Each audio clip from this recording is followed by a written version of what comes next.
Welcome to another episode of the Sports Bros Podcast, featuring the Almighty B Live, the Money Man Scotty D, and your host, the head of creative, Eddie Cool. And without any further ado, let's give it up for the Sports Bros.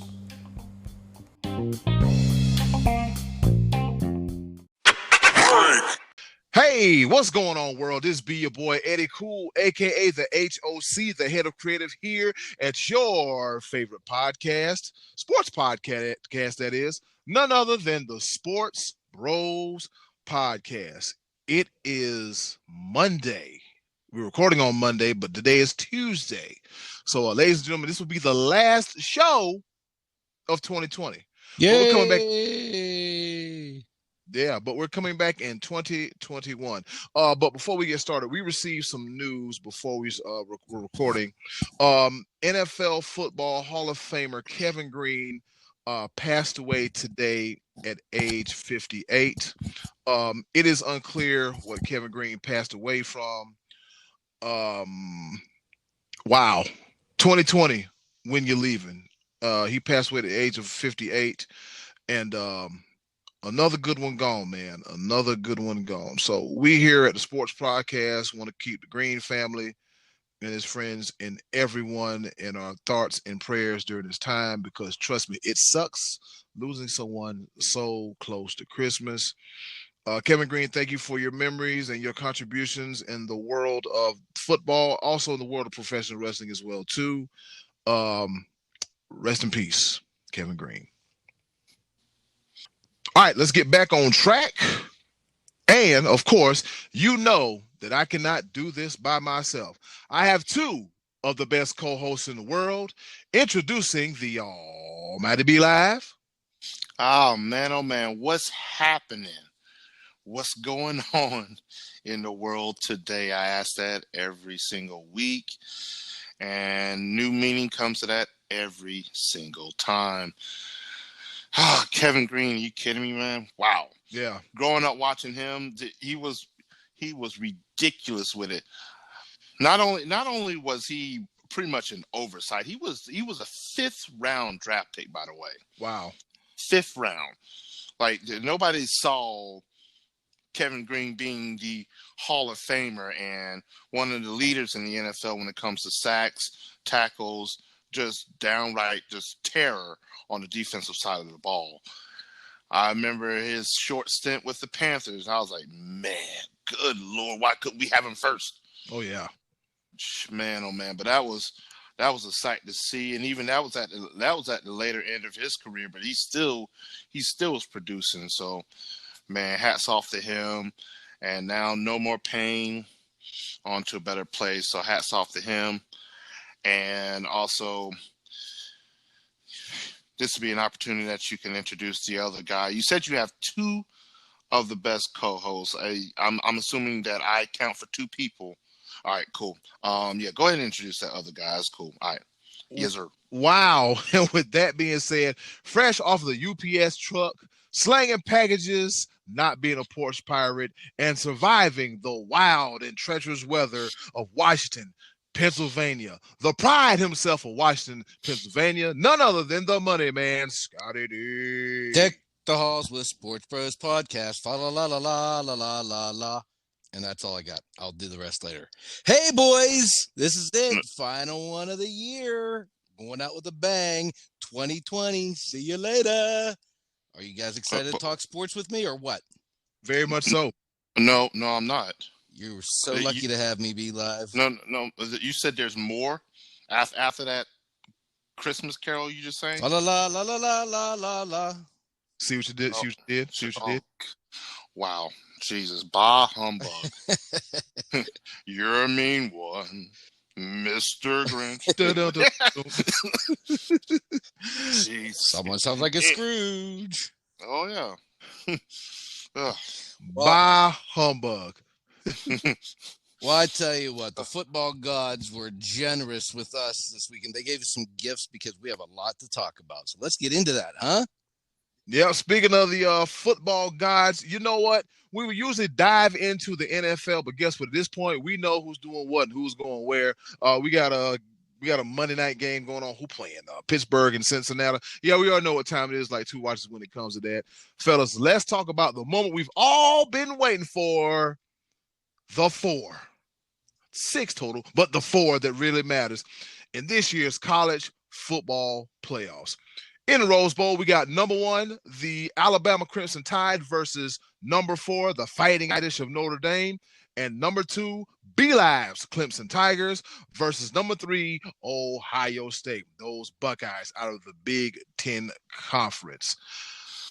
Okay, fellas, from the looks of it, it looks pretty good, you say, but here's the question: what are our thoughts on this? Did the committee get it right or what?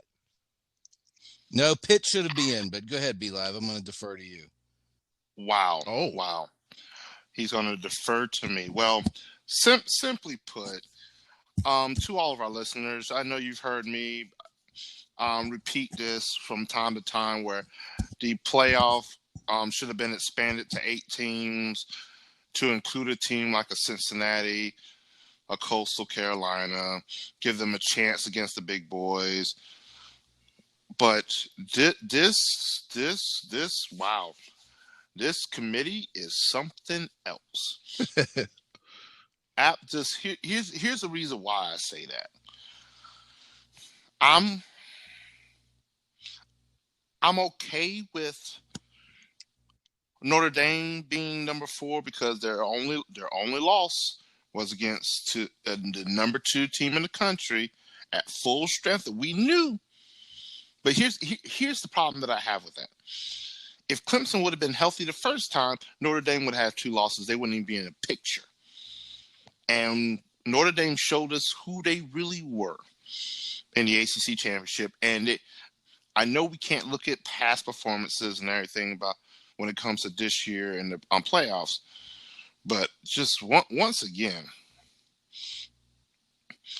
I'm gonna change my statement altogether. I said it should be expanded to 8 teams, but since they didn't expand it, they should retract it. Take it back to BCS days. The top 2 teams go at it. oh, Alabama, Clemson.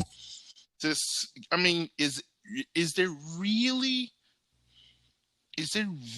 like there's Alabama, there's Clemson, then there's everybody else.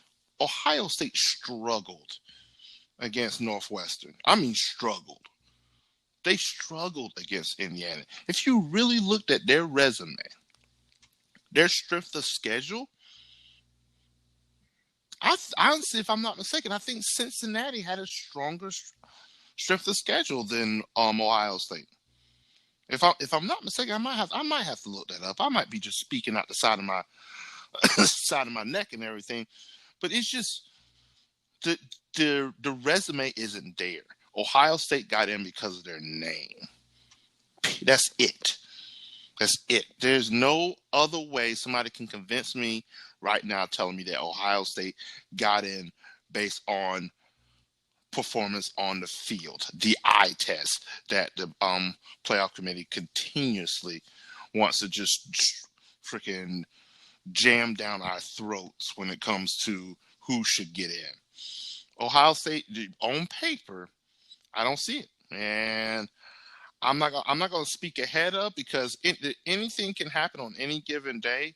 I can tell you right now, Ohio State has a nice, healthy dose of vengeance they want to serve right now. And vengeance is a strong motivator.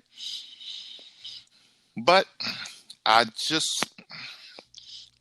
they got to show me different. I don't see I'm not going to try to convince you otherwise because I agree with you. Ohio State was getting in just as soon as they announced the schedule, as soon as they announced that the Big Ten was going to play their season.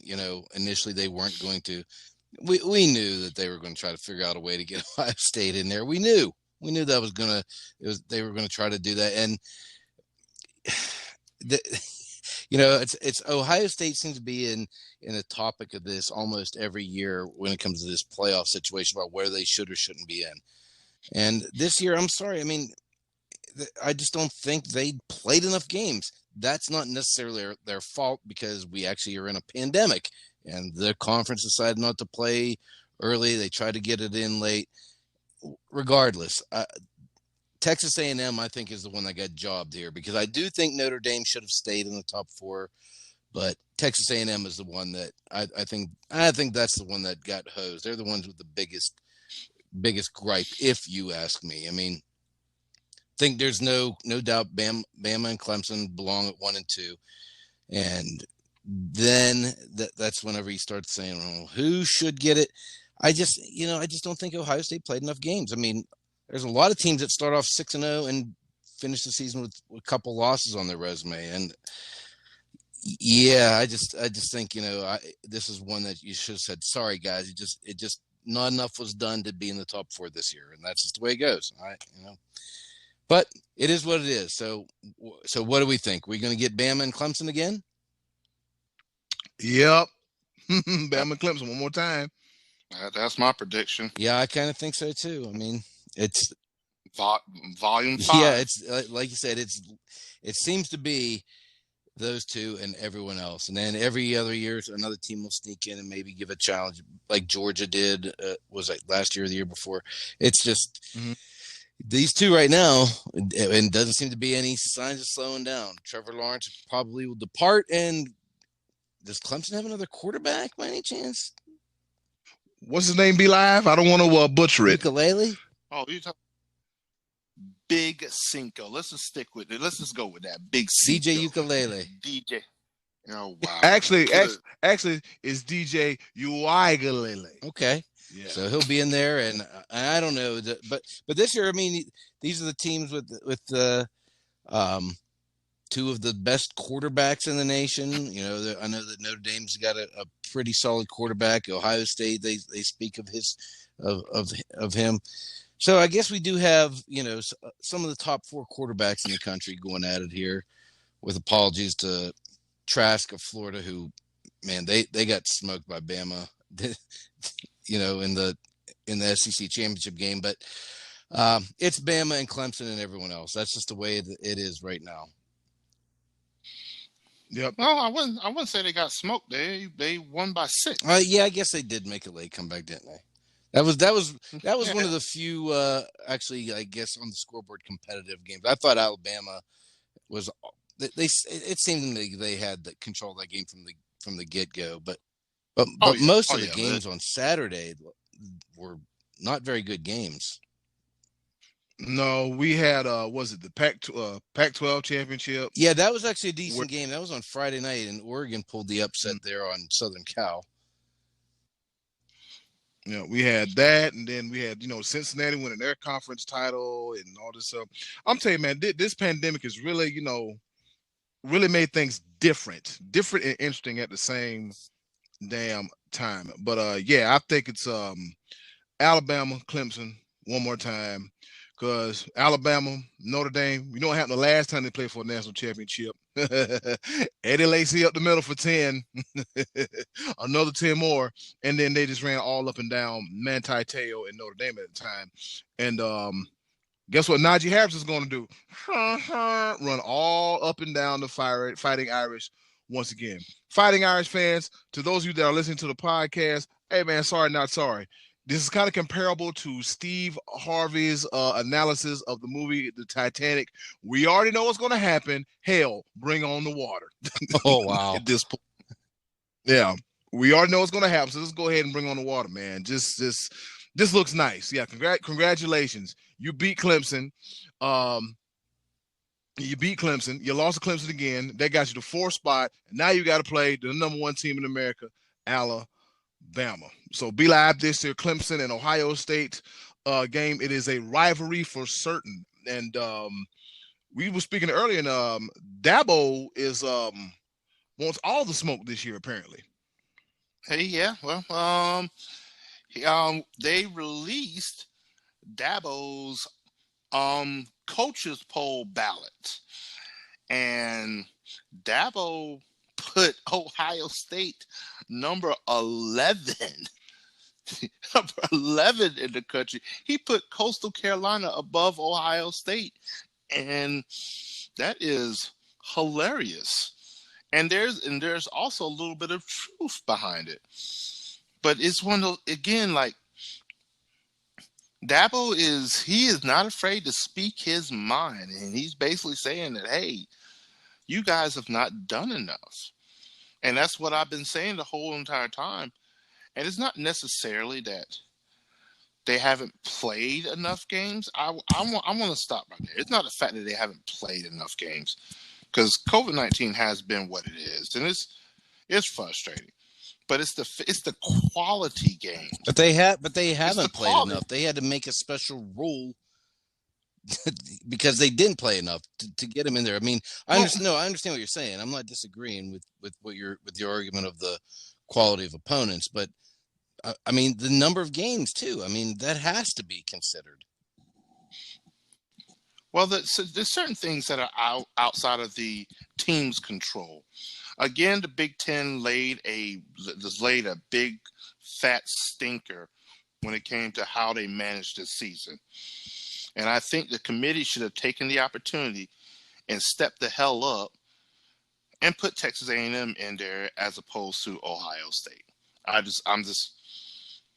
The ACC and the SEC should be rewarded. The Big 12, nobody rose to the top. No. Oklahoma, close enough. College Football Playoff Committee, disrespectful that you put Oklahoma above Cincinnati. Then again, Cincinnati, you should have beat Tulsa by just a little bit more than what you did. That should have been a statement. You really didn't make a statement, so don't necessarily blame the committee on that part, but still undefeated. And they have a New Year's Six bowl, so it is what it is. But at some point in time, the committee has to start respecting the group of five in some aspect, in some way. This consolation New Year's Six thing is not enough. Somebody's got to give these boys a chance. Yeah, I agree. And you'd think that you have an opportunity to shine more light on some of these programs and make your product a better product, and I think they messed up on that. Personally, I think we all feel like Coastal Carolina should have got a better bowl game, but hey, how about this though? Just to slightly change the subject, the Myrtle Beach Bowl actually took place today, Monday afternoon, and Appalachian State romped North Texas 56-28 to win the inaugural Myrtle Beach Bowl. So, guys, there's a bowl game now in our hometown of Myrtle Beach, or Conway, the Myrtle Beach area, Conway. So that was a little bit of history that App State, the first ever winners of the Myrtle Beach Bowl. Just wanted to. Who would have thought? Who would have thunk it, fellas? Myrtle Beach would have had a freaking college bowl exactly, game. But it happened. It's in the books already, and App State is the winner. So bowl season's underway. We're there. The most wonderful time of the year. Y'all remember those commercials they used to air on ESPN? I really missed those. Yeah, you look at your boy. The 2000 was it 2005 overtime karaoke champion. I still got them pipes after all these years. So, fellas, we all can agree that hell, bring on the water, Alabama and Clemson, and then it's everybody else. And hypothetically speaking, Alabama versus Clemson. Who you got? Well, I'm not going to pick that until I see it first. I don't feel good about skipping over Notre Dame and Ohio State without seeing those games first. But what do you say, B-Live?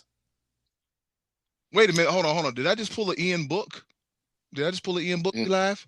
Yes, you did. Yeah. Yes, you did. And I'm not going to allow it. I agree with Scotty D. I will not make that prediction. I'm going to let it play out. We're going to come back with it in the new year. We're going to talk about what we saw. And it's gonna be a bang. It's gonna be a bang. I guess I'm by myself. I just Ian booked myself, and you saw what happened to him when he done that. So Yeah, like I said, again. I ain't got a dog in the fight or the fighting the dog. So I'm good. I'm good. I'm fine. I'm dandy. All right, fellas. So that's about it for the college football playoffs. Like you said, we know what's going on and what the hell's happening in the NFL, who's going where, and this, that, and third. Don't even matter at this point. Don't even matter at this point.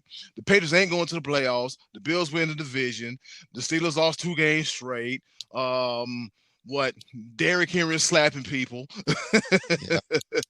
Yeah, yeah, Derrick Henry is slapping people. Detroit's still a mess, and so on and so forth and so such. And Aaron Rodgers is still a bad man.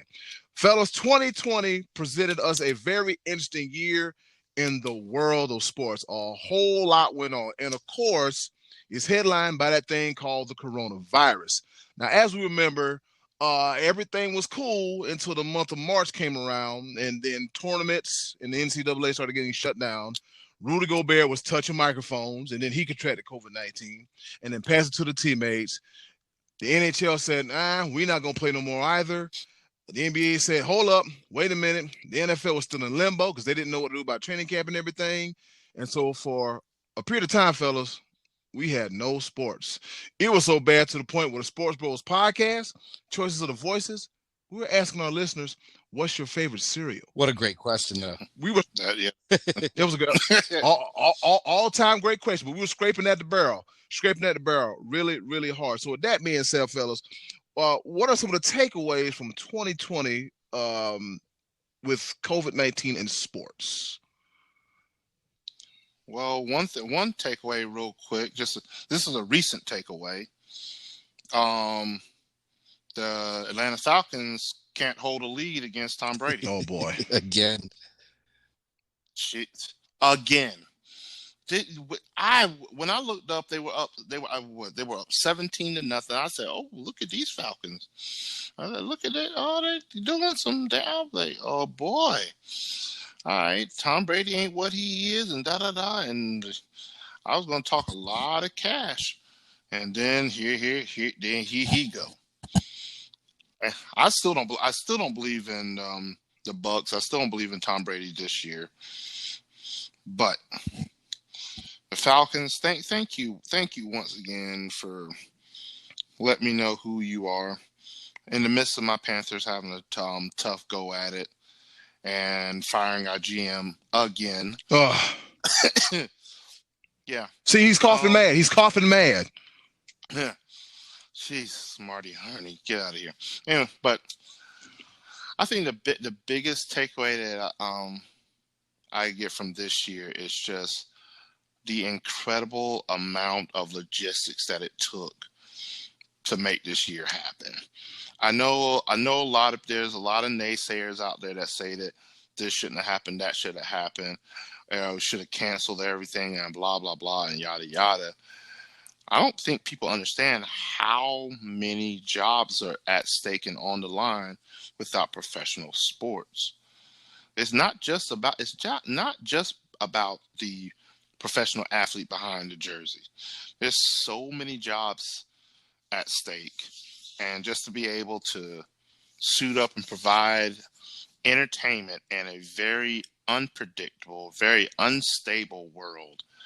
Hats off to the NBA, Major League Baseball, NHL, NFL, college football. I mean, just hats off.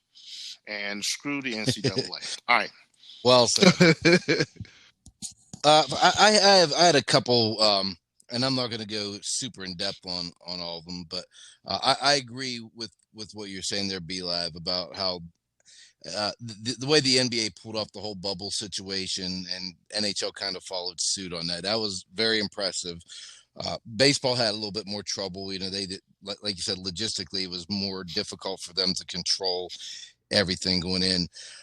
One takeaway I'll say was how impressed I was with Dana White and the UFC, because when we were starving for sports, they were the ones that really stepped up first. They were kind of the leaders of this. They were the ones that that put in place the protocols to get their fighters back in the cage and give us some kind of entertainment sports-wise when we were dying for it a few months into this pandemic. And the UFC, since they started back up, and they had a very small time away, but since they have put on event after event after event this year, almost every Saturday, I'm watching a good fight on UFC. And I thought their performance this year, and Dana White, who gets criticized a lot, I thought they did a fantastic job of putting together 2020. He said, this thing's not going to slow us down. We're doing this. And the probably the biggest thing takeaway wise was, when we first lost sports back in March, we thought, all right, well, it's going to be a month or so without it. Then time just kept going on, and we realized what a big problem we had. When sports came back on, we were so thrilled, guys. You remember how we were like, wow, we're finally going to get to watch some baseball and some basketball. And we were so happy, even golf, the PGA, we were glad to get all that back. But as time went on, I really, really missed the fans being in the stands, adding to the electricity of the game. I mean, what we got was better than nothing. Don't get me wrong, but having the fans in attendance is something that I won't take for granted anymore. Watching sports going forward, that what the fans bring to the table, even these UFC fights, as great as they are, there's, I watched this past week a couple old fights, and the electricity in the crowd for some of these fights, and just the guys walking to the cage, or watching the Masters this year, which was strangely enough in November, and not having the fans out there, raising the guys' spirits and hearing the cheers at the different locations on the golf course, or even the NFL, they're doing their best because they're piping in, they're piping the sounds in, but I just missed the fans this year, and I'm glad we got all the sports, and we didn't lose any championships other than March Madness, because that was kind of right at the onset of this, but we didn't really lose much in the way of championships and stuff. But man, I look forward to the day we have fans back in. I hope it's sooner than later in 2021.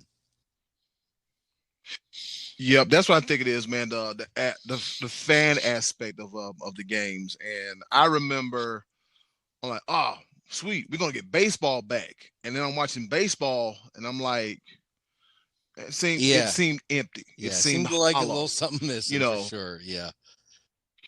Yeah, because like when you're watching the game and say mid-June or May, and you hear that murmur, that that little light murmur of people in the stadium, either talking amongst each other, being hecklers, or just just the whole fan aspect, the camera catching somebody sleeping or fighting off bees or eating a hot dog or picking boogers and stuff like that. Things like that, and then the cheers, the strikeouts, and the home runs and everything. It gave us a really different feel. Even though it's not a sport, watching wrestling between WWE and AEW. AEW did what they could because they were in the state of Florida, and so it's WWE by having the extras, the other wrestlers on ringside, but it was nothing like the fans. And fellas, this year's WrestleMania was different. It was terrible. Oh my God, yeah. Terrible. Yeah, it was. Yeah, it was different. It was just like we're thinking we're going to hear some noise at the big sombrero Raymond James Stadium, and we're at the PC for the 950,000th time, and it kind of grew old. So I'm also on the same line of like, hey, I miss the fans. Yes, thank you for giving us sports, but like you say, fans, athletes feed off fans. Sure. Athletes, they for sure feed off fans, and it's just like something didn't seem right. But don't get it twisted. I am grateful for sports, and we are grateful for sports as well too. And hopefully, with this vaccine and everything going through like it should, hope and prayer, knocking on wood, fingers crossed, that we'll get them back sooner than later. There's been some states where they've allowed limited numbers, so that's a positive sign. But hey, like I always say at the end of the podcast, don't be an ass, wear a mask. Just be mindful of what you do and be around people, and this thing still, Rona mania is still running wild, brother, and we just have to be careful. So fellas, with that in the books, the biggest sports story of the year in 2020, a very interesting year in the world of sports. What's the big Scotty D? What's the well, aside from COVID being the influence, everything that's obviously the biggest story of the year. COVID affected absolutely everything. I thought that the LA championships was a pretty big deal with the Dodgers and Lakers both winning, and that's obviously such a huge market in sports. But for me personally, it was the death of Kobe Bryant, because that was something that, man, I mean, it's hard to believe that was even this year, because COVID has like erased, pre-COVID feels like it barely existed, because there was only 2 months really of the year without it. But when Kobe Bryant died, that in that helicopter accident back in the end of January, I couldn't remember if it was January or early February, but at the end of January, man, I just, we talked about this around the time that happened, but everybody was sad. Like everywhere you went, people were talking about this, and it just showed that, Kobe had kind of was somewhat more popular than I think I ever realized. And a lot of that had to do with his the way he carried himself post basketball, and he reached out to other athletes, and the young women of college basketball and WNBA, and the guy won an Oscar, I mean, for a basketball short that he was involved with. And it just seemed like he was just like beginning a second phase of his life that was cut short, and having his daughter with him, that was, to me, as a diehard Laker fan, that was the biggest story of the year for me personally, I thought. Beli, what about you? The biggest story for me, it could be easily the resurgence. That's not the right word. Not a resurgence, but the emergence of the Coastal Carolina Chanticleers. Good one. When I tell you that out of the ashes, who knew about Coastal Carolina outside of their World Series victory? I believe that was back in, 2015, was it? Yep, 2015, yep. Oh, that's been 5 years. I didn't realize it was that long ago. Yeah. And Dustin Johnson. Yes. But yeah, it's a beautiful. 2020 has not been so bad to a few select people. So, man, shout out to my home college. I did spend a few semesters there. I still owe them a lot of money. Let's not talk about that, because I really did not do much studying there. But Coastal Carolina will always have a place near and dear to my heart, and to see them achieve as much as they did this year, undefeated. They are on the map. People now know where Conway, South Carolina is. To have college game day, that's a big deal. That was a big deal. Yep. Big damn deal. So, man, that's the biggest story to me of 2020 right there. Coastal Carolina University, Teal Nation, CCU. Yes, sir. Well, that just goes to show, man. 2020 was an epic year of a lot of stuff. A lot of a lot of unkind things happened. As I said at the top of the show, we lost Kevin Greene. Really didn't see that coming. We never would have thought we would have lost Kobe Bryant this early. We also lost Paul Hornung, Hall of Famer in the NFL this year too. A lot this year. Seemed like a lot. Sport. Yeah. We a lot went on, but I will say this though, fellas. Through everything, and we've agreed not to make this political, but during the civil unrest and everything, and with the country across the whole country, not to mention this also being an election year, and not to mention also coronavirus, sports. The biggest story is, in my eyes, is sports bringing everybody together, no matter your political affiliation, whether you're a vaxxer or anti-vaxxer, mask or anti-mask, black, white, yellow, sports found a way to bring the country together in a way to heal, because none of us ever thought that 2020 would be the year that it wound up being. Crazy, unpredictable.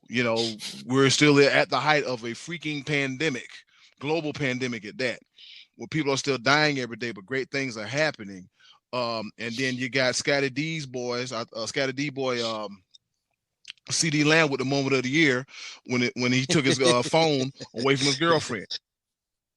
Put my phone back. What are you doing? Then we got to see Roger Goodell, his basement. I'm mad, we didn't get to see some of that good liquor he was drinking. You know what I'm saying? That's a great point, Eddie. That having NFL draft was a way that it did bring people together the way they did that this year. So that's an excellent point. Yeah, the NFL, the NFL draft was a moment like, oh, we get to see what Roger Goodell, what he got going on in his basement. Is his house clean? Is his house dirty? Do we see a McKellen 12 or 24 back there? I don't see nothing, but he ate a whole damn container of M&Ms and, Javon Kinlaw, his daddy big, he big, they beat up each other and stuff. And then you got Mekhi Becton, he's big, his daddy big, they bumping chests and stuff. So we actually got to see the human side of sports this year. We actually got to see the humanity. They're more than athletes. They're activists. They stand for something. They have beliefs. They're human. They're not just putting on shoes and throwing a football and a coach calling a play and everything. We got to see a human race come together, because I think sports is a intricate part in bringing a whole nation together, the whole world together in its healing process. And the NBA did something revolutionary. The NBA and the NHL with the bubble formats, great. It was perfect. Only thing missing was the fans. They gave us something to watch, and we were a sports star for a while. So I would say, I'm going to take my hat off to sports, man. Sports is the biggest story of the year for bringing the country together and the world together in some of the most unprecedented times in the history. Very well said, Eddie. I like it. Yeah, just sports in general. I just wish I'd have bought stock into Zoom. Yeah, I wish I would have bought stock in Zoom, Amazon. Fellas, guess what? If I would have knew Amazon and Zoom were gonna take off the way they were, I'd have been like, Scotty D, quit your job. Be-Live, quit your job. I was beyond ready. Hey, I was ready to 8-6 that job, and we could do this full time. Build us a nice studio. Get Rona tests every week. Fly y'all in and out. I would have been in the must be the money. Yeah, and all that stuff too. Oh yeah, another big moment of 2020 is Deion Sanders being the head coach at Jackson State University. Coach Prime. He always wanted to be a coach. He said he wanted to do it. So it'll be interesting to see what Deion Sanders does. He's already stealing recruits left and right. Oh yeah, he's plucking them. Yeah, he's sitting there. He had a video. He's like, wide receiver coach, what you need? Running back coach, what you need? Offensive line coach, what you need? Linebacker coach, what you need? When you see it, come see us. I'm like, you know what? I like Deion's recruiting tactics. Let's just hope the NCAA with they punk ass don't try nothing stupid. But you already know how we feel about the NCAA. Craziness, absolute craziness. 2020, fellas, a year in review. But guess what time it is? I'm glad you asked. It is time for our favorite part of the show, the choices of the voices. And with that being said, hey, yo, button, hit it. And now, our favorite part of the show, the choices of the voices. Once again, thank you to the ever so lovely and wonderful Miss Button for introducing our favorite part of the show. You heard the woman. She ain't lying. It's 89 episodes in. How many times I got to have this conversation with y'all? The best part of the show, the choices of the voices, where we ask the question, y'all tell us an answer, and we have fun with it. So with that being said, Scotty D, before I botch it up, what's the question for this week's choices of the voices? All right, the question we put out there was, what is your favorite NFL touchdown celebration? And we kind of gave you the option of doing something that, you might have a player repeatedly does something that's like their trademark celebration, or something that just happened one time, just a singular time. And Eddie, cool. We had a little variety there. We had some good answers. Yes, we did. So, yeah, it's great, man. Great. All kinds. I even sent to one of my coworkers, Kyle, for some answers. He gave some very interesting ones. We ready, fellas? Let's do it. Yes, sir. Dun, dun, dun, dun. All right, here we go. Martin Tracy. He said, easy for me. I love Barry Sanders' touchdown dance. I'll let you guys figure that one out, which consisted of crossing the line, touchdown, here's the ball, I'm stuck in Detroit. Yeah, I think Barry Sanders was the one who kind of famously said that his dad came up with a line, act like you've been there before. I think he was one of the first people I heard say that. And Barry Sanders did. He never acted like it was that big a deal. Like he belonged in there. So here you go, ref. Here's the ball. Time to kick that extra point. Yeah, get this mess over with. I want to get out of Detroit. Oh my God. Detroit. Hashtag do better. You can't have these once in a lifetime talents just pee it down the leg. Oh, that's right. You've already done that. But that's neither here nor there.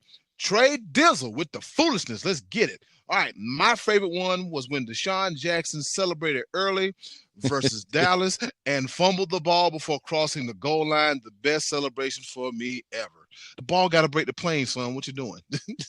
Oh, that was awesome. I don't know if you guys remember that. That was Monday Night Football game.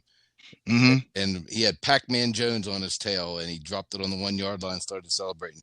Pac-Man actually picked the ball up, but they whistled the play dead, and the Eagles, I think, end up scoring on the touchdown from the 1 yard line on the next play or something anyway. But that was pretty funny. That's Trey Duke clowning again, but that was a funny thing that happened there. Deshaun Jackson had a reputation for goofing around down there on the goal line.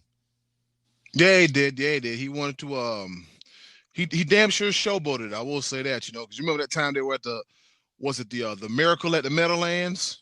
Yeah. The punt return you're talking about when he's down there dancing around the 1 yard line before he went in the end zone. Look at me now. If somebody would have hit your ass, you would have been the literal scapegoat. Yeah. And when he was in college, he did a thing where he was running down the sideline to score, and he jumped from like the 4 yard line and landed on the 1 and didn't score. What? He did. He was trying to show off. He did like this leap, like he was going to leap into the air and into the end zone, and he landed on the 1 yard line and didn't score. Because college, you're down when you're down. Yeah. Wow. So anyway, that's a little off topic of the touchdown celebration, but that's Deshaun Jackson for you. You young and in college. How the hell you not gonna have a spring in yourself? Yeah, he took off for the fly-in celebration and didn't make it all the way there. No bounce to the ounce, I guess, in that one. All right, moving right along. We got terrible Pete Talansky. He said, when I watched this live, I was so angry. But look back at it. This was an epic celebration from the man with the most receiving yards in one game, Willie. They call him Flipper Anderson's run off into the tunnel versus the Giants in the 1989 playoffs. Yeah, I think that was he scored the game-winning touchdown and never came back. Ran up the tunnel. I think that was it. He said, ain't no need to shake hands. Game over. 8-6 Flipper. Craig Burns says, Billy White Shoes Johnson. Billy White Shoes was like one of the first touchdown celebration guys. Other than like the spike. The spike was like the first popular touchdown celebration, just your general spiking of the football. But Billy White Shoes was the guy who wiggled his knees, held the ball in the air, and just wiggled his knees. Yeah, I was like, what did you wonder? Like, did like a variation of the Charleston? Yeah. But guys, it's classic. Even to this day, you see it, you smile, don't you? Anytime you see that. Yeah.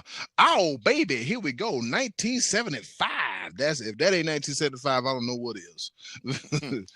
Yep, good one. Billy White Shoes Johnson. Joe Gaffigan. Yes, sir. Joe Gaffigan and his off-the-chain Washington football team. How the football team with no name made the playoffs. Article coming soon by Eddie Cool. He says the fun bunch. Well, they all jumped up in the end zone and gave each other a high five.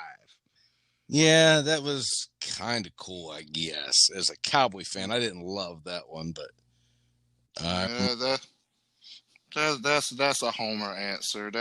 That's him loving his football team. Yeah, but it was a famous one, though. So you can't take that away from him. That was like from probably the early 80s, 82, 83, the Fun Bunch was formed.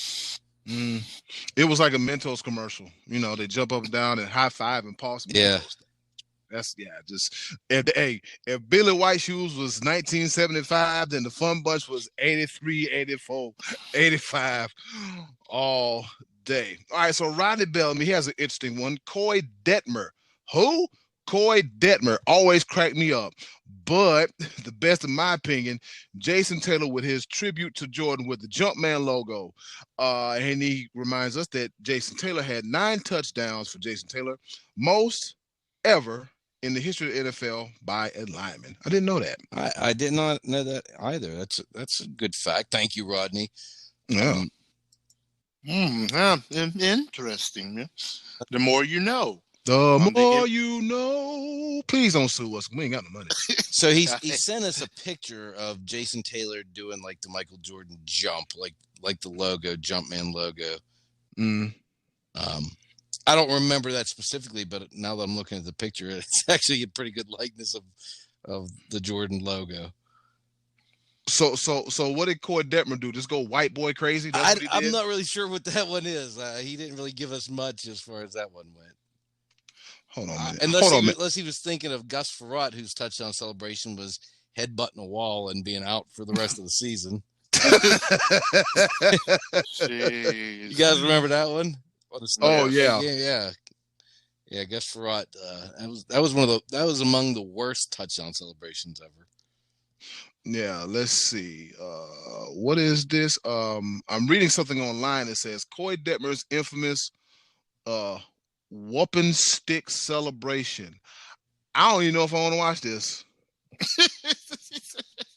He said, "Yeah, I don't know. I don't know. I just, like I said, man, I just do Coy Detmer went white boy crazy, but it was called the whooping stick celebration. I don't want no parts of that. I don't want no parts of that. But thank you, Rodney, for reminding me about the awkwardness that is Coy Detmer. Yeah. All right, here we go. Before we go any further, we would like to wish a happy birthday to Uncle Max. Yeah, Uncle Max. I think he watched the first touchdown celebration that was done by guys wearing leather helmets.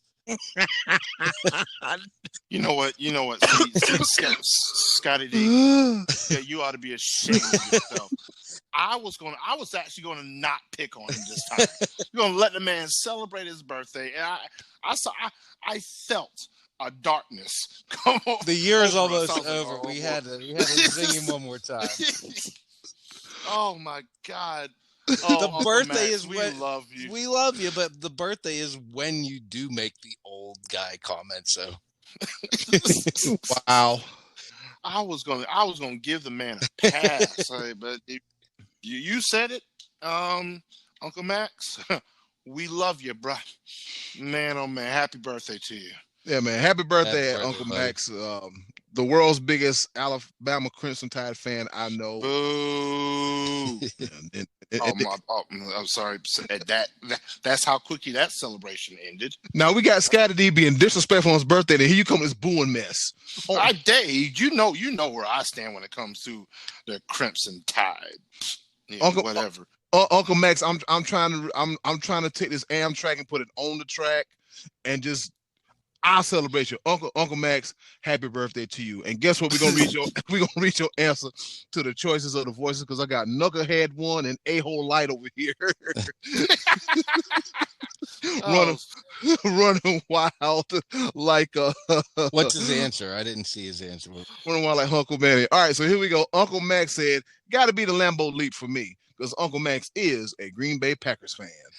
Yeah, it's actually, I have to tell you, it's hard to argue against that one. That one is like, that might be like the king of celebrations because that was originally done by them where you're just in the stands with your own fans. That's pretty cool. I have to tell you, I'm not a Packers fan, but I always thought the Lambeau Leap was pretty cool. And speaking of not having crowd, that's one thing that, coronavirus in 2020 in sports, you don't see the Lambeau Leap, and they tried it, but it's like not the same. Jump into an empty seat and fall and hurt yourself. Right. And it's one of those things that every person that dons the Green Bay Packer uniform, they dream of doing that somehow in some form or fashion. Yes, exactly. So that's definitely up there. I'll allow it. So it's kind of unanimous. We all feel pretty good about the Lambeau leap. But you better not be a Chicago Bear, a Minnesota Viking, or Detroit Lion, because you might get beat up. Yeah, that's happened. Yeah, you just might get beat up. I don't know who jumped in them stands, but I'm like, did you think before you do? Because you did. Look at you. Look at you. You're looking mighty stupid. But yeah, Lambeau Leap, man, one of the classic ones. Mike Davis, he said the icky shuffle. Oh, yeah, that was a good one. That was excellent. Cold cuts. Yeah, that's definitely up there. Definitely up there. I applaud Mike Davis for that one. That's one of them big man situations going on right there. Icky. That was and then that was a classic. Yep, Icky Woods. How long ago was it, fellas, where he was on a commercial doing the Icky shuffle? Was it Geico or something a few years ago? Yeah, Icky Woods is still getting Icky shuffle money. Think about it. Royalties rolling in. What? Hey, look, a playing career. What is Icky Woods known for? His punishing, bruising, rolling style? Hell no. His touchdown celebration dance, slamming down cold cuts and still getting paid. You know what? Longevity, gentlemen. Longevity. That's what we should strive to be in our everyday lives. Think about it. Yep. to the left, to the right, boom. Hey man, we should strive to be like Icky Woods every day of our lives. And so I'm looking, I think the Cincinnati Bengals, they might have some Icky Woods merchandise. And I'm looking at a Icky Shuffle t-shirt now, and I just might have to purchase it. Think about it. This merchandise, fellas. Merch. That damn Icky Woods.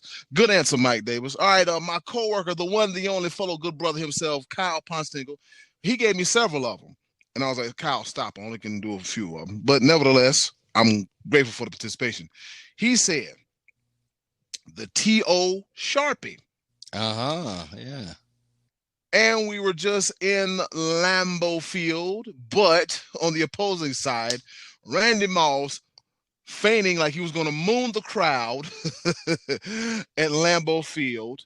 And he gave me another one, the Joe Horn cell phone celebration as well, too. Can you hear me now? Yeah, that was when the touchdown celebrations were peaking around the time all three of those happened. But the Joe Horn one, I put that picture up when I asked this question. I thought that one was kind of dumb.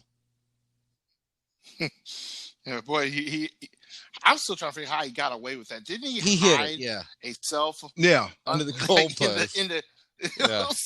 Like Jesus, that took planning. Yeah, I thought that I was not a T.O. fan. I thought the Sharpie thing was kind of cool, and then he did a pom pom thing once with the cheerleader. That was kind of cool. And when he was pom pom popcorn, he did the popcorn with Dallas. That was kind of cool because that was like a catchphrase of his. But I thought some of those were overboard. Chad Ochocinco was always overboard, but the Joe Horn phone thing, I thought that was dumb. I have to tell you, what's that have to do with that?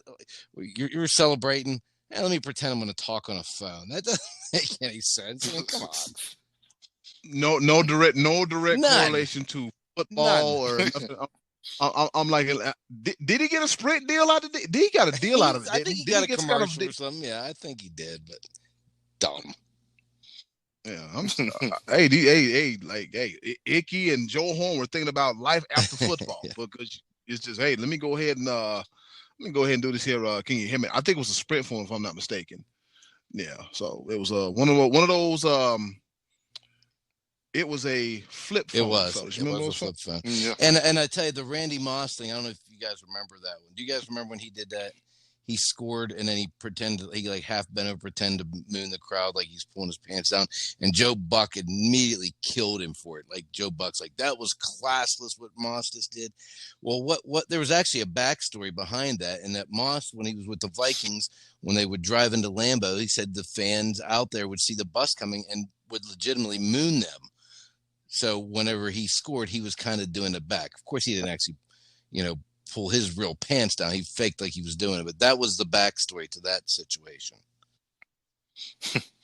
Yeah, I can see that happening. I mean, we have a certain level of yeah, of course. Yeah. I'll say, got you. big stage. Yeah, Gotcha. exactly. Joe Buck, get off your high ass horse.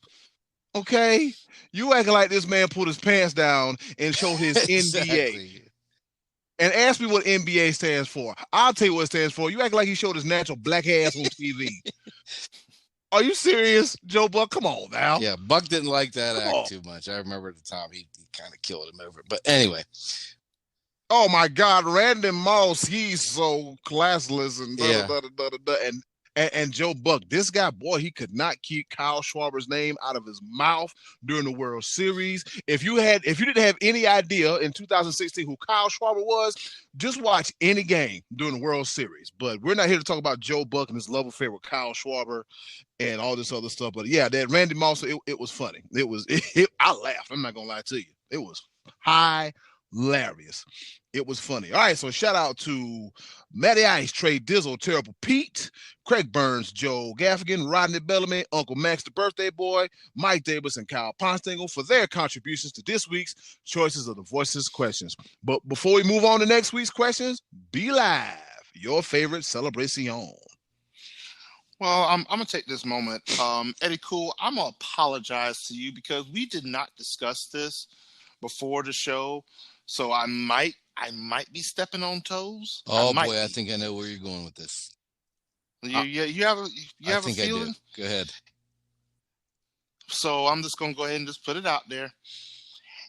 Everything that the Carolina Panthers and Cam Newton did during the 2015 season, and I mean everything. Oh, I'm sorry. you didn't step on my toes. You did step on my toes. I had something different. Oh, yeah. Okay, cool. I'm talking from the Superman. I'm talking from the dab.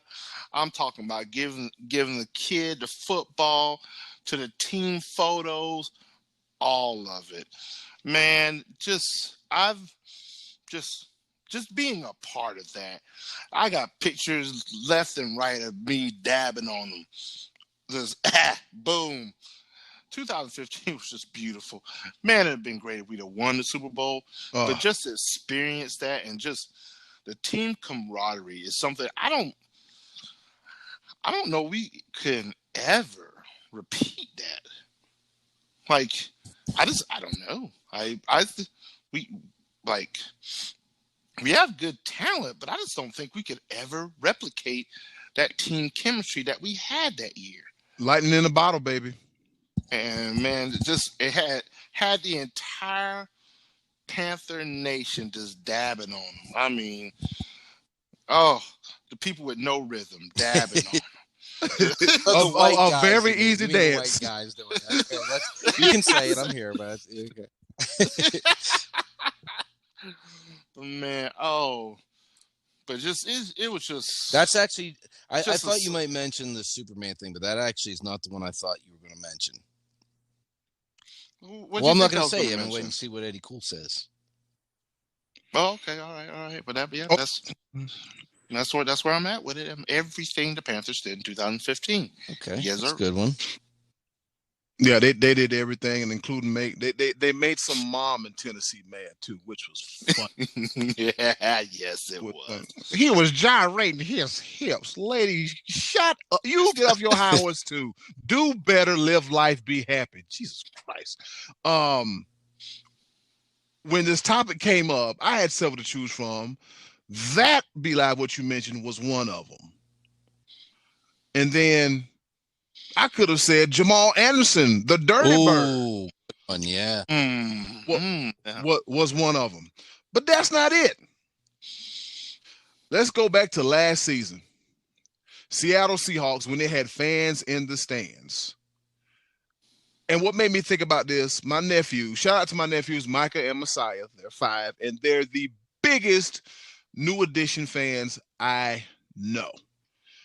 It was a Monday Night Football game against the Minnesota Vikings.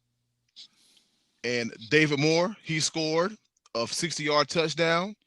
And all the wide receivers ran downfield. And they did the whole dance routine to If It Isn't Love, Why Do I Feel This Way? I'm in the house singing and dancing. I was supposed to be watching Monday Night Raw, editing this podcast. I didn't, man. I'm like, yo, they doing a whole new edition celebration. It was so popular that Johnny Gill was on TMZ and he even commented about it. I don't Yeah, remember that. I might have to YouTube that one because I don't. Yeah. Oh my God. Yeah, they did the whole routine and everything. I was like, they put in work. They put in work. They put in work for a touchdown celebration because, like we said, Scotty didn't be live. You remember when the NFL stood for the No Fun League? Of course. Then they knew they had to do something. They had to do something because what was the rule? You couldn't use the ball as a prop. Ground. You couldn't lay down on the ground. You had to quit dunking the doggone football across the uprights. See Jimmy Graham. Antonio Gonzalez, and Antonio Gates. The dunk, actually, though. But go ahead. Yeah. Oh, yeah. The dunk was pretty cool. That's if they weren't so damn strong, they were shifting things. But yeah, my favorite one was that one, and then also that season, the Minnesota Vikings had about 30 of them. They had about 30 of them too. And I think another one that I also liked, it was childish as hell, petty, but it was funny. I think when Peyton Manning threw his 500 touchdown pass and they kept the ball away from him. Oh yeah. That was funny. Yeah, that was funny. He's good. Like, yeah, he's like, guys, come on, and I got one more. I'm sorry, I'm having a Kyle moment here. I got one more. The family picture. Whenever the defense gets an interception, everybody runs to the end zone like little kids and stuff. And they say cheese in front of the camera.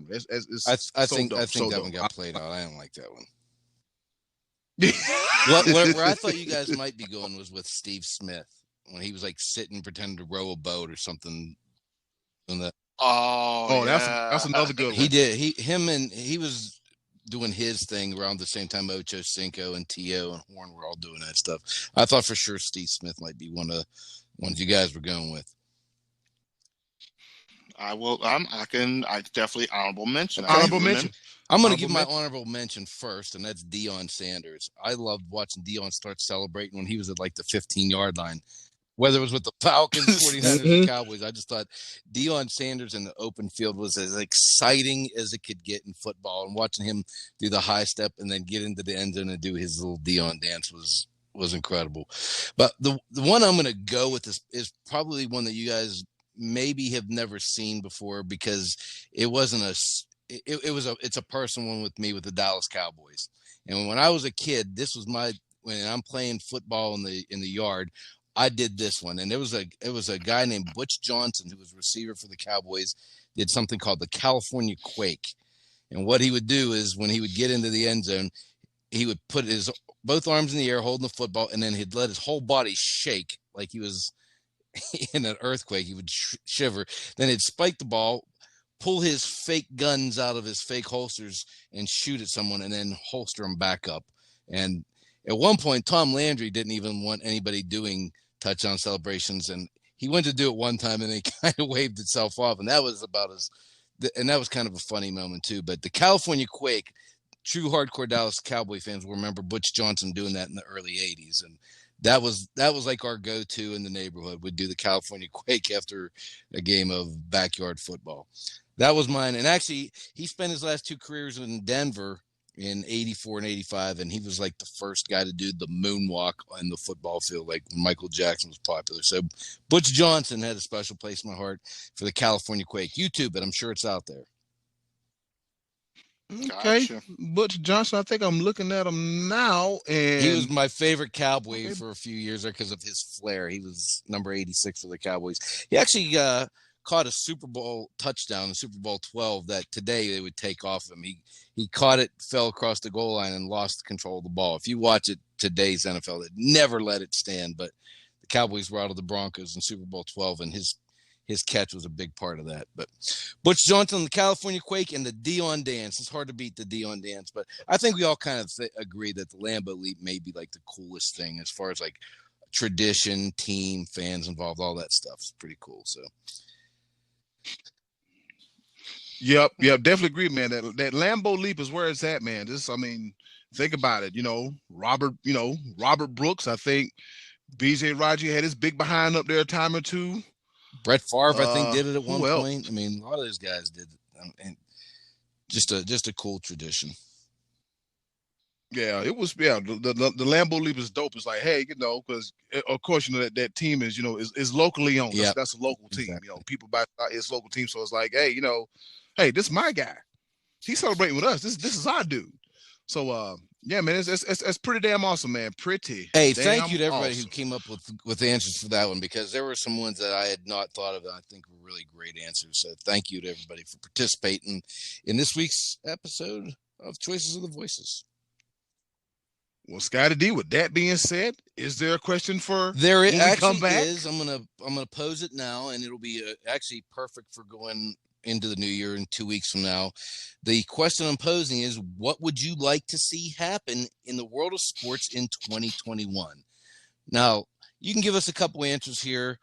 Try to be more creative or more specific than I want my team to win the Super Bowl, or I want my team to win the Stanley Cup.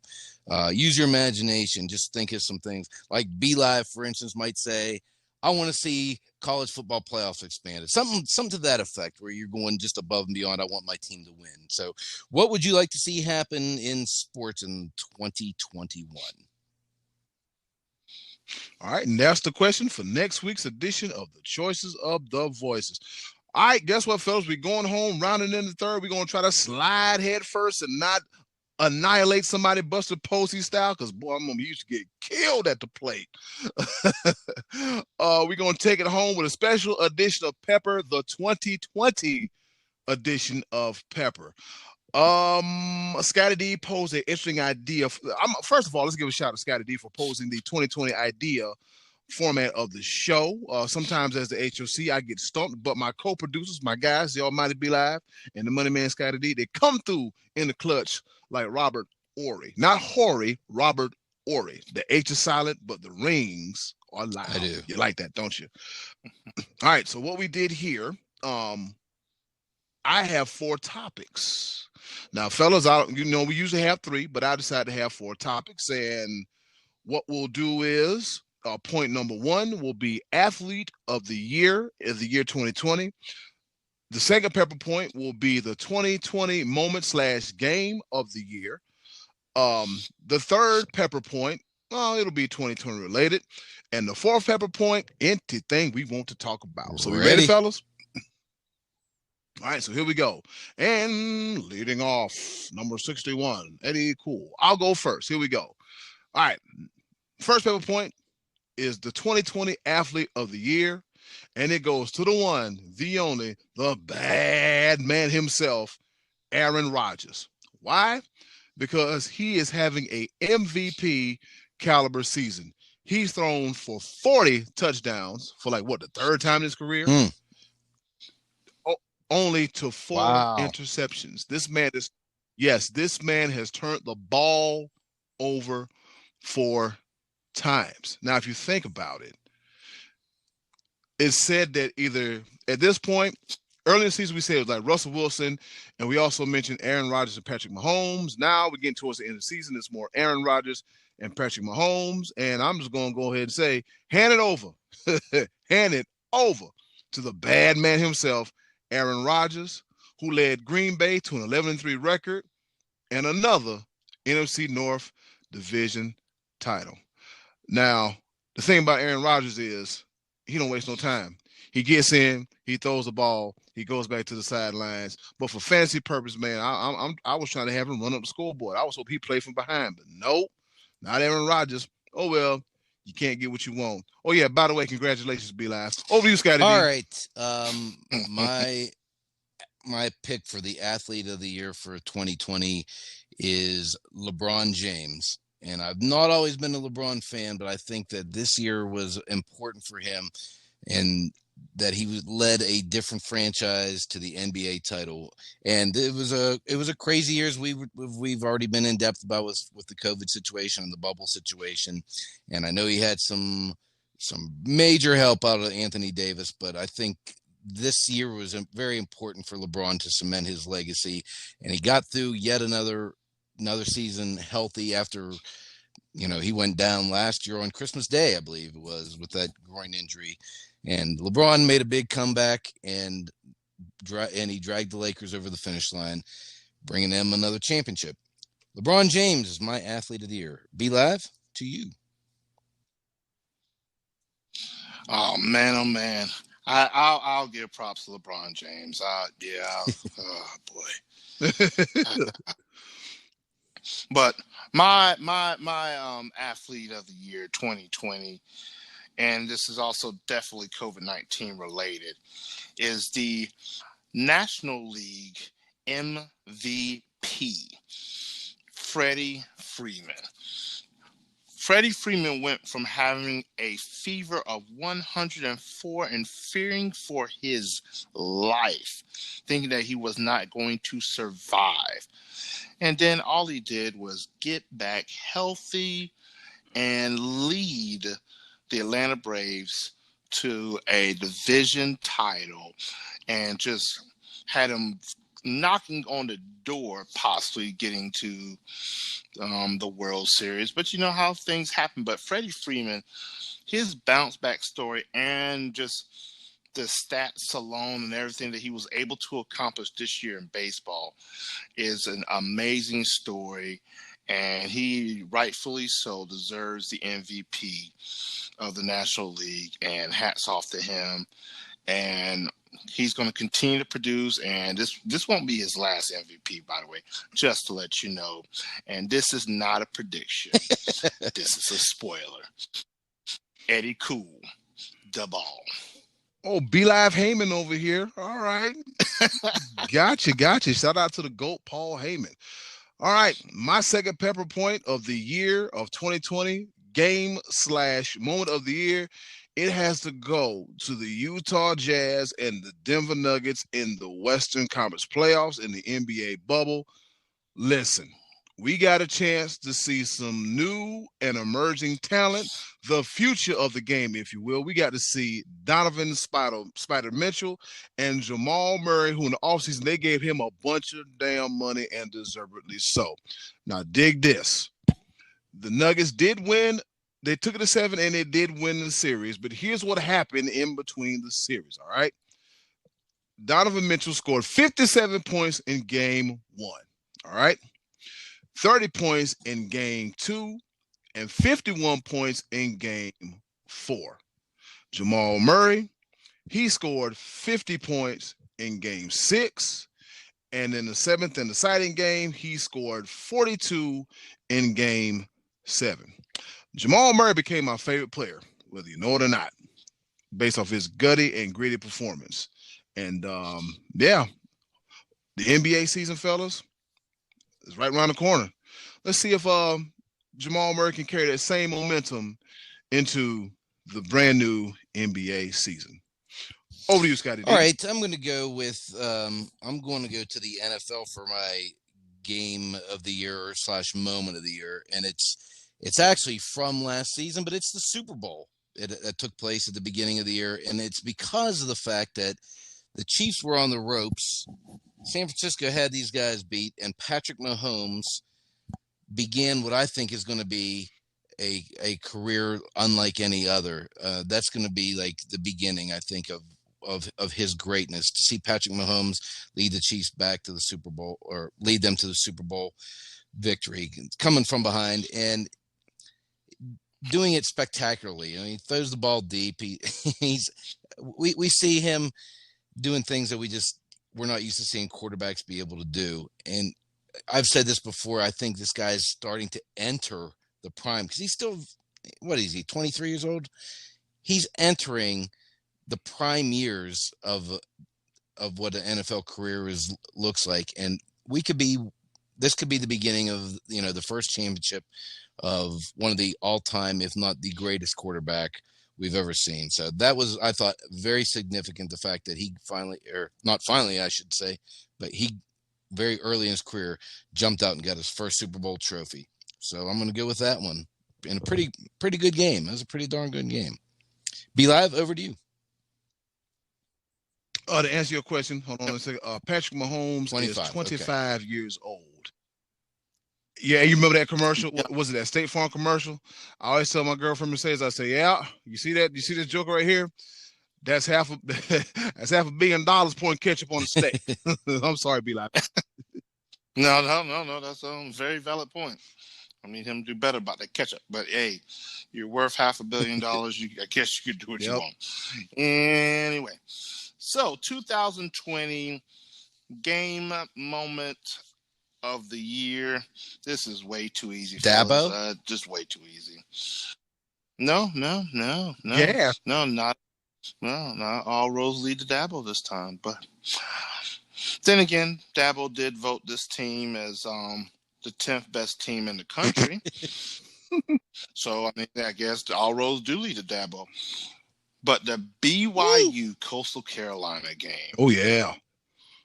When that game had everybody on the edge of their seats. And that last drive that BYU had, I'm over here. Oh, I'm sweating. Oh, Lord. I'm like, oh, they too close. Oh, it's about to happen. Oh, come on. Come on, Coastal. You can do it. Oh, please help a brother out. Lord, help. Help, please. Man, and when they stopped BYU on the 2-yard line to end the game, man, I was at work, of course, and I was running around the restaurant, people looking at me like, what is going on?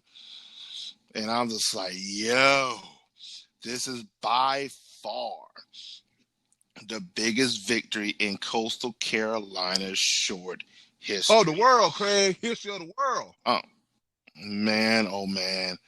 That very moment right there just solidified everything that Coastal worked hard for. Them mullets, man. Gotta love them mullets against the Mormons. Eddie Cool. The ball. It's all about merch, man. It was Catholics versus convicts. Now it's Mormons versus the mullets. Gotta love it. Them boys came to the beach, got spanked, and then they go back with their little cougar tails tucked between their legs. Yuck. Watch your ass, sight. But anyways. Oh, man. Pepper point number 3. It's 2020. So you know what that means, don't you? Since I'm here in the city, I guess I have to do it. Panthers fans, please don't be mad, but here we go, Brownies. Here we go. Roo. Yep, that's right. The Cleveland Browns are 10-4. 10 wins, 4 losses. You know they ain't been good in about 30, 35 years, okay? You know, Art Modell took the original Browns, a.k.a. the Baltimore Ravens, and moved them to Baltimore, where they became the Ravens and won not 1, but 2 Super Bowls. Art Modell became the most despised man in all of Northeast Ohio. I think you will damn near get a beatdown if you think about uttering his name. People are still sour about that. But it goes to show the fans, they forgive, but they never forget. Well, they ain't kind of forget about it now because this version of the Cleveland Browns that has quarterbacks such as Spurgeon Wynn, RG3, way past his prime, Jake Delhomme, Colt McCoy with his big old wooden head. You can't forget Cody Kessler. And oh, yeah, they had a guy named Deshaun, but his name was Kaiser, not Watson, because they wanted to draft Watson, but the bumbling, fumbling organization at the time, they drafted the wrong Deshaun, and they wound up eating crow for it. Brian Hoyer, Jeff Garcia, you know it. Derek Anderson, only the best quarterback had in a long time. They are 10-4. And you know what I got to say about that, fellas? About that, Eddie Cool? I'm glad you asked, Scotty D. Just go ahead and hand the Coach of the Year award to Kevin Stefanski. The ultimate turnaround job has been complete. Even if the Browns don't make the playoffs, this is the most games they won in forever. And as we know, forever is a mighty long time. Cleveland, guess what? Your Cavaliers ain't going to be worth nothing, but your Cleveland Browns, you got a reason to celebrate. I'll tell you something else here, Eddie Cool. As we are recording this on Monday night, the Steelers are losing 17-0 to the Bengals in the second quarter. That third loss to the Steelers would have them in a tie with the Browns. I mean, they're playing each other for the division title here in 2 weeks. So the Browns are way more than just relevant at this point. They are contenders. Spoiler alert, guess who ain't going to the Super Bowl? Oh. The Pittsburgh Steelers. Over to you, Scotty All D. right, this is a little bit of a personal one for me because I have been languishing watching the Pitt basketball team for the last several years. When Jamie Dixon left in the 2016-17 season, they brought in Kevin Stallings, former Vanderbilt coach. I wanted to cry real tears. In Kevin Stallings' second year, 2017-18, they went 0-18 in the ACC. They didn't win a game. Ugh. They were 8-24 in the season, but 0-18 in the ACC. Right now, as it stands today on December 21st, Pitt is 1-0 in the conference and 5-1 overall. That is thanks to Jeff Capel, the former Duke star, getting a crack at taking an ACC job. And so far, so good for Jeff Capel in his third year is finally turning around the program. I'm not saying that they're going to win the ACC or even not even sure they're going to be good enough to go to the March Madness tournament, but at least they've already won a conference game this season. B-Lab, over to you. Oh man. All right. So since Eddie Cool started this little round of pepper by taking little slight jabs at another Sports Bros team fandom whatnot. I guess I have to do the same because I'm petty like that. And 2020 produced one of the most spectacularly bad seasons when it comes to the Dallas Cowboys. Oh boy. But I'm going to take this moment to tell everybody how bad the Cowboys season is by explaining to the listener how the Cowboys can still win. There's hope. Go ahead. Dun, dun, dun, dun, dun, dun, dun, dun.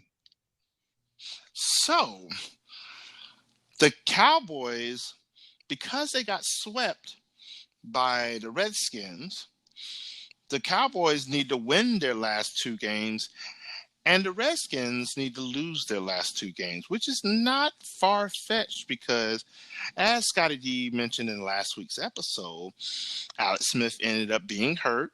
Dwayne Haskins started and looked a hot mess, as he always does. Go figure. And also, Antonio Gibson was also out as well. So it's not far-fetched for the Washington football team to lose the last two games. But the Cowboys just might be the biggest fans of the Carolina Panthers this coming week because guess who the Panthers are facing this week?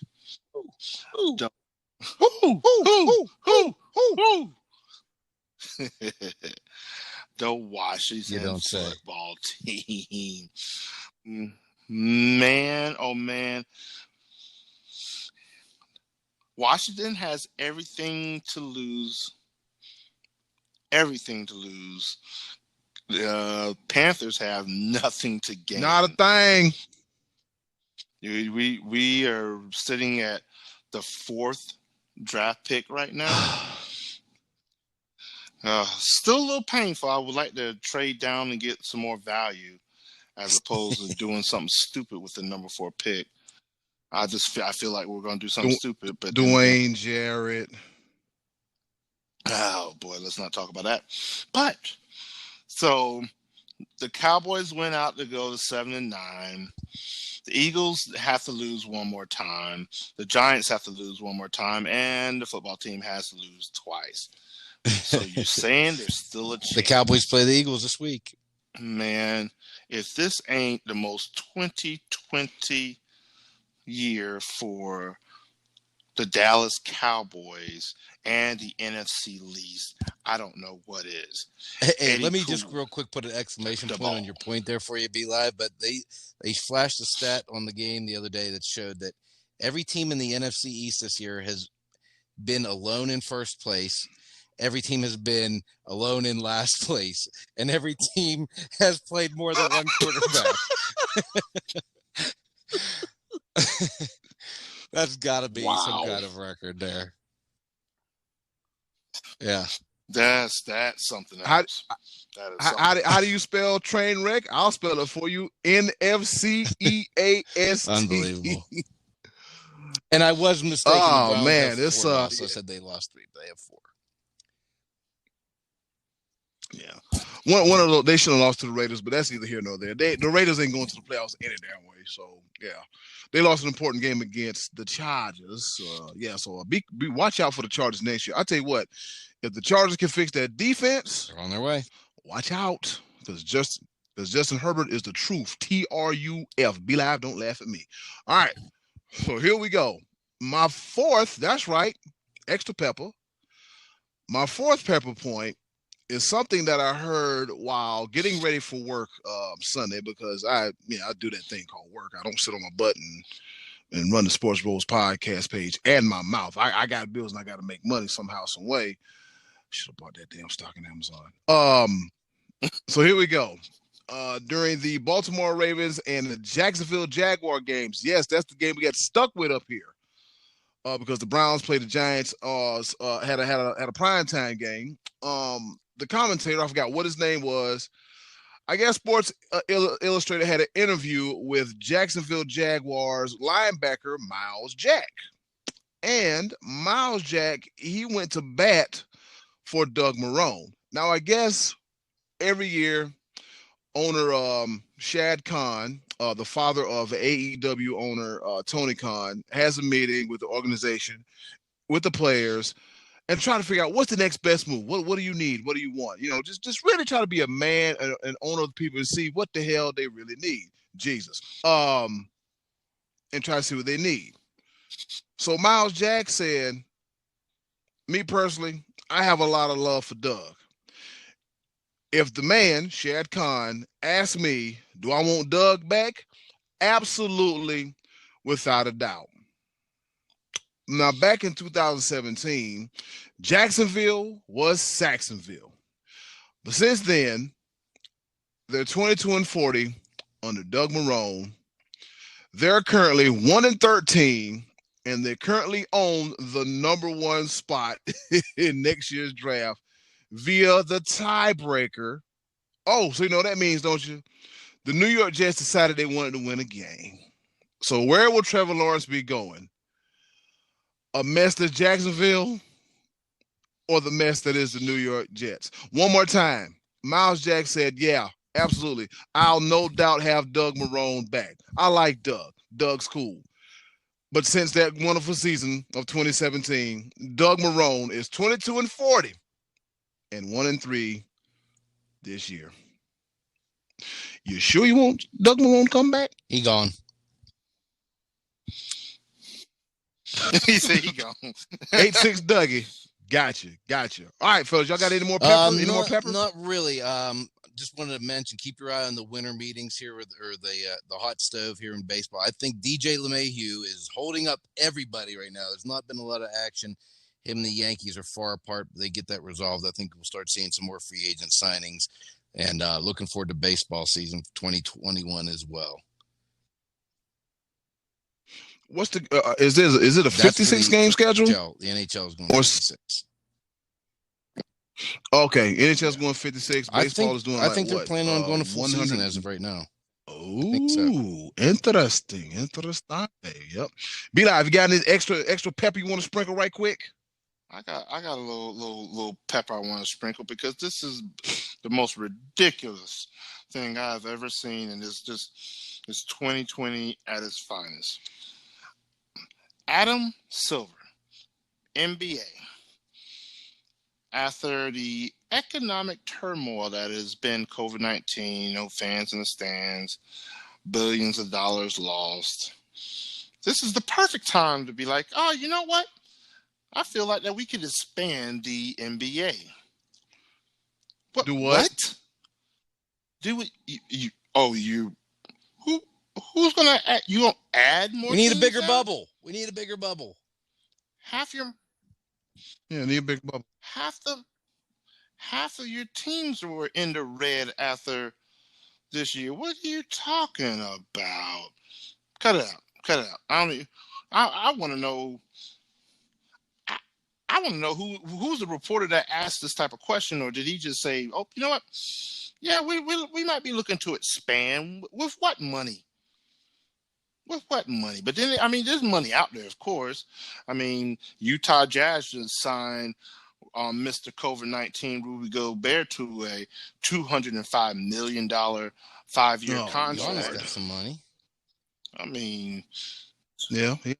oh yeah. He got that's what I want to say. He What, got some money. 225 Mm-hmm. 5 years? James Harden got some chocolate I mean, and some there's snacks and some potato chips.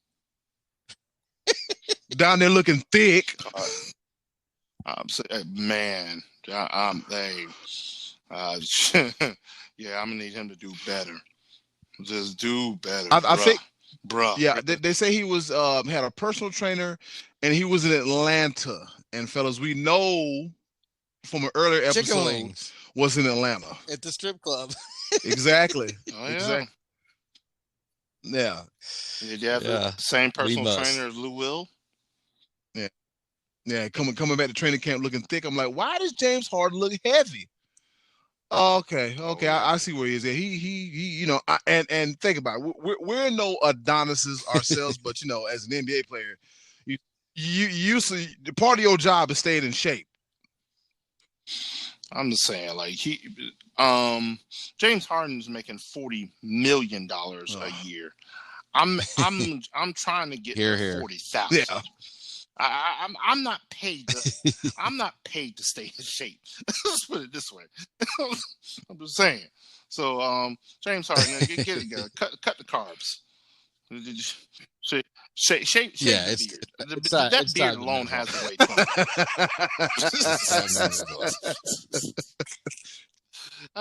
it. That thing's ridiculous. Eddie Cool. I'm out with it. If he shaves his face, he'll look about. He has a narrow face, from the cheekbones to the chin. So you got to have something to cover that up. But enough about James Harden, his eating habits, him looking thick, and Lou Will lemon pepper chicken wings. Still got to do that assignment and got to get me some. We finna get up out of here. And with that being said, Scotty D, where the hell can they find you? I'm not gonna worry about that all find me stuff this week. I just want to say thank you to everyone for sticking with us this year. This is a tough year. It's been tough for us in many ways. Personally, we've all the three of us have each had our own battles that we've had to endure in family situations. And when we get together on Mondays to do the show, we really enjoy doing it with each other, and we're glad that other people are sharing in this with us. And we hope to expand this and go even bigger in 2021. So tell your friends, tell your neighbors, and those of you who have been listening to us and participating with us, we thank you from the bottom of our hearts. And I just want to say, I want to wish you all a very Merry Christmas and Happy New Year. And I can't wait to talk to you again here in a couple weeks. Oh yeah, Scotty did. That reminds me. You know what, listeners, y'all know where y'all can find us. All the Sports Bros related stuff. I'm on Instagram. We all over the place. It was almost 2 years ago. Well, actually, I want to tell the story. I didn't have a chance to tell it last year because my brother passed away. We had to take care of that, and we recorded an episode and we never aired it. Because I need to get my head together, need to get my head right. It was 2 years ago, almost to the day or sometime last week, as to where I approached the Money Man Scotty D of an idea about the Sports Bros podcast. The idea originally started off with just me and Scotty D, but I said, wait a minute, I gotta have a third. Two is cool, but three, that'll set it off. And lo and behold, I shot a message to the one, the only, the almighty Be Live, a person who I've known for over 20 plus years.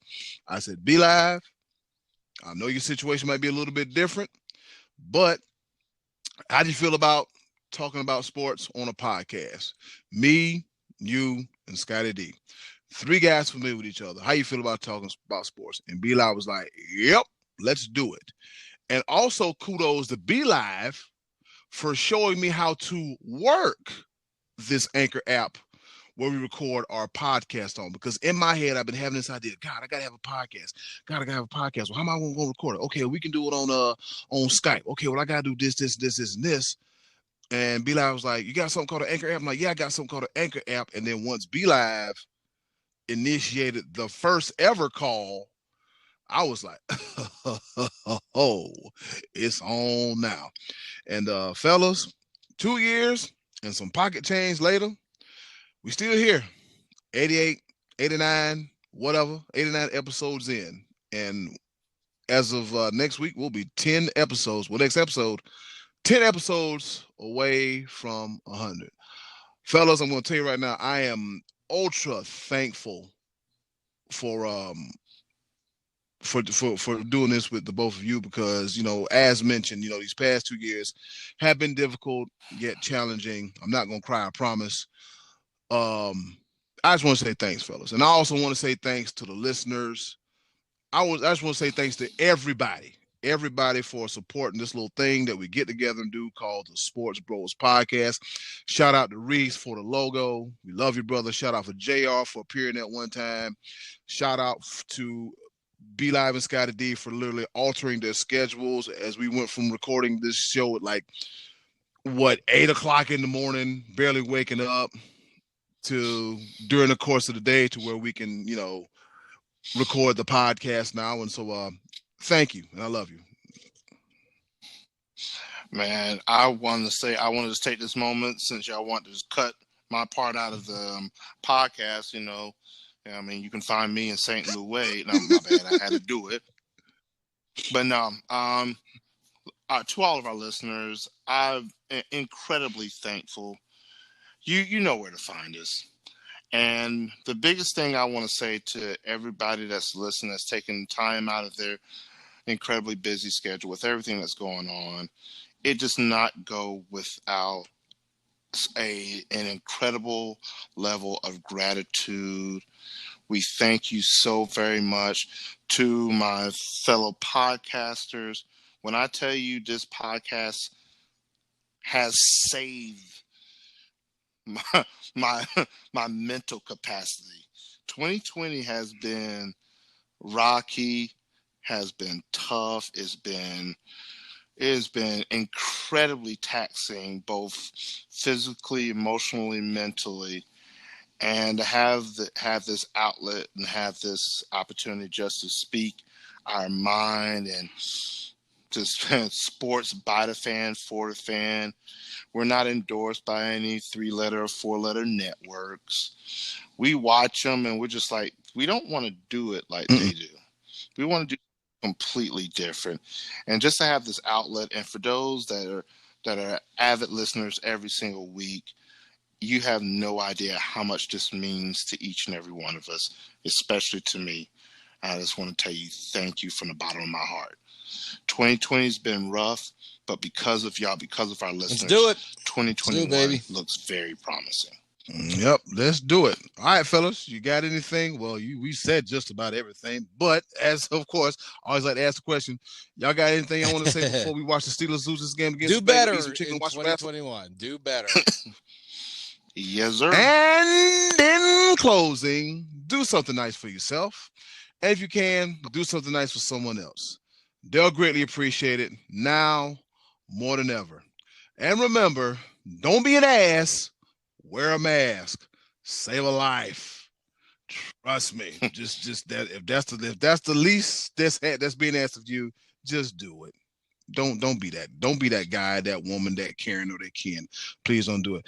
Happy holidays. We'll see you next year in 2021. And as always, thank you for listening to another episode of the Sports Bros Podcast. And 2021, come in and act like you got some sense. Yeah, touch Happy yourself. New Year. What's wrong with you? And this Christmas will be